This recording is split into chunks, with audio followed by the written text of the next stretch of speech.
Қайырлы күн достар, бүгін сіздерге жапондықтар суға осы 3 затты қосып ішетін көрінеді. Осы видеода ол туралы айтып кететін боламын. Менің каналыма тіркеліп, видеоны соңына дейін көріп, лайк баса кетіңіз. Олай болса, бастайық. Әлем ғалымдарының зерттеуіне сүйенсең, ең ұзақ өмір сүретін және денсаулығы мықты болатын да жапондықтар екен. Оның құпиясы денсаулығына жасаған мына әдісте дейді. Олар таңертең ояна салысымен бірден су ішетін көрінеді. Судың көптеген пайдасы бар екенін өзіміз білеміз. Ол бронхит, жүрек, бас қан тамырларын емдейді және көптеген ауруларға ем екен.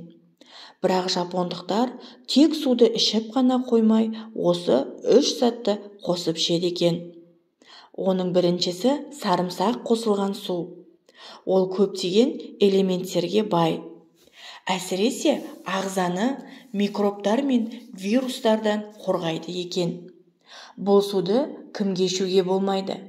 Асқазан жарасы бар, асқазаны қыжылдайтын адамдарға және аллергиясы бар адамдарға ішуге болмайды екен. Ал екіншісі ол бал қосылған су. Бал қосылған судың да өзіндік ережесі бар.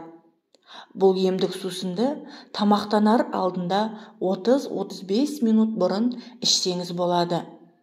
Бұл суды ішетін уақытта ғана дайындау керек. Ертерек дайындауға болмайды. Бал қосылған суды таңертең аш қарынға ішкен өте пайдалы көрінеді. Ал үшінші тәсілі лимон қосылған су, яғни ода С дәрумені бар. Лимонда мыңдаған ауруға дауа деп жатамыз, және ол иммундық жүйені жақсартады, қан қысымын реттейді екен.